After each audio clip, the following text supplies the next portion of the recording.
Breaking news, Mason Mount is allegedly preferring leaving Chelsea in the summer rather than an extension to keep him at Stamford Bridge.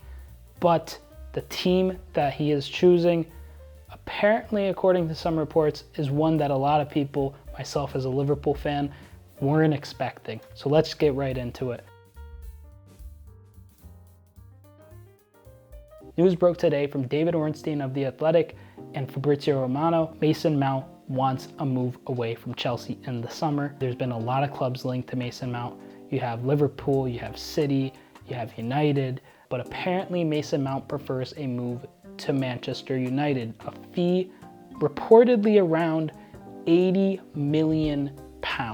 For a player who's on the final year of his contract with Chelsea, a gargantuan fee.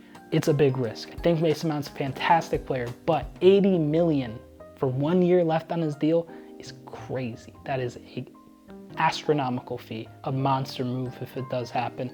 I do just have some concerns with the idea of having a midfield pairing of Fernandes, Mason Mount, and Casemiro.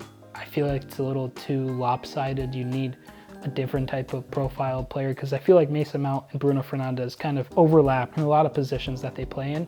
And while that could be good, it would kind of leave Casemiro a little exposed, and I feel like it would just cause an imbalance in the midfield. I get that the likes of, Marcel Sabitzer or Christian Eriksen have played in that kind of position alongside Casemiro and Fernandes this season. I just think it's a weird midfield. Regardless, if Mason Mount does go to Man United, it would take a lot of people back. Obviously now, it's in the news cycle, people are hearing about it, but I wasn't expecting him to go to Man United. If it is 80 mil, he'll probably get a ridiculously fat wage compared to what he has at Chelsea, because he's still not on huge wages at Chelsea, apparently, Mason Mount. Him going to Man United and getting a 250,000 plus a week deal, which I think it would almost triple his wage if I'm not mistaken.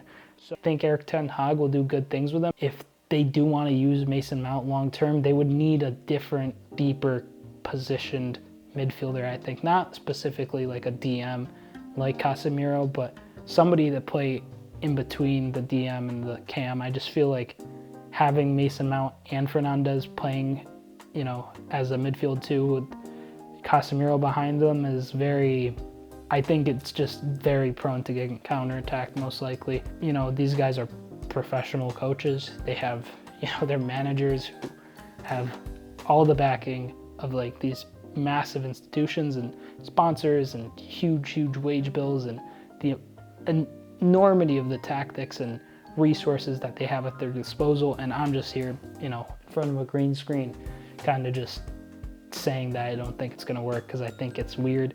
Regardless, let me just dive into some news regarding Liverpool. Liverpool is tangentially kind of tied to this now, with the move kind of seemingly on for Man United. It doesn't seem like a move to Anfield is likely at all, which I have come to terms with. I'm not too upset, because Liverpool does have a lot of different transfer targets that they are seeking to bring in, specifically midfielders. The names I've been seeing a lot in the last few days are Ryan Gravenberch, Dominic Szoboszlai, Khéphren Thuram, and Joshua Kimmich. If you saw my last video, you'll know that Alexis McAllister is set to sign with Liverpool come end of the season, and we're just kind of waiting for confirmation on that. It's all but done. All the top Argentinian journalists have reported on it. A lot of people in Europe as well.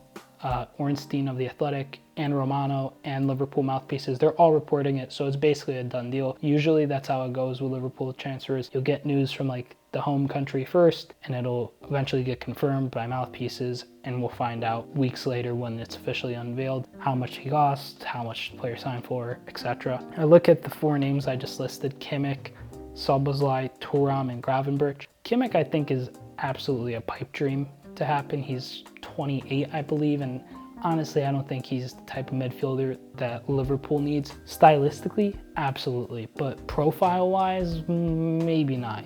He has been playing at Bayern for a long time now. He has had some injuries at Bayern. He's 28. We need to really refresh the midfield. You look at Alexis McAllister and you kind of put him on a timeline with players around his age. It's like Alexis McAllister, Gakpo, Diaz, Jota. They're all in that kind of like 23 to 26 demographic and it works. Bringing in somebody who's 28, it's just kind of like a temporary patch, and eventually, you know, if you're in the 28 to 30 range, you know, a bad injury could put you out for a long time, which could really put you back as a player and could really kind of like impair you, whereas you're younger, you know, you have that kind of potential to bounce back from a major injury if it should happen. But I do think that everybody else I listed, Gravenberch, Szoboszlai, Thuram, those are all players I would much prefer to Mason Mount. Gravenberch, I think, is a bit of a roll of the dice, but I do think Szoboszlai would be fantastic. I think he'd be a better player than Mason Mount in the league. He's also younger, so I think it's a smarter move. He'd probably cost around the same amount of money, maybe a little less than Mason Mount, because, you know, he doesn't have the English tax. I do think Szoboszlai would be phenomenal for us. My only grievance with bringing in Szoboszlai is we have McAllister. If we bring in Szoboszlai, you know, it's like you have an attacking mid, but I think that getting a DM or a deeper lying midfielder is key above getting a creative midfielder, because we could get a creative midfielder for cheaper. To some extent, Alexis McAllister is like a creative midfielder.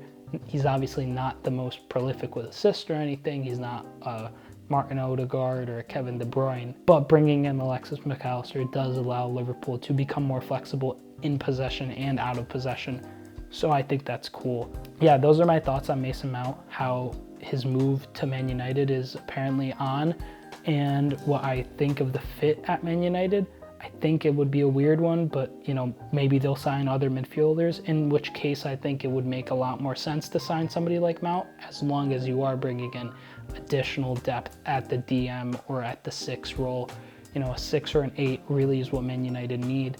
And Mason Mount to some extent is an 8, but he's not really the profile of an 8 that you would want at Man United, I would think.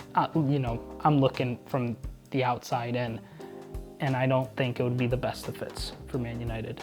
But I do think that overall, when you relate it back to Liverpool, and, you know, he was apparently rumored about a month ago to be signing for Liverpool, I think that Mason Mount kind of not coming to Liverpool is maybe a blessing in disguise. It does kind of hurt because, you know, he is English, so he just checks off that quota, and he's Premier League proven. I think he is a quality player, even though he's having a down year. Ultimately, I think this is one of the biggest transfers of the summer. Give me your thoughts in the comments. I want to hear what you have to say about Mason Mount's imminent and potential move to Manchester United, what you think of it, and is he worth 80 mil with 1 year left on his contract?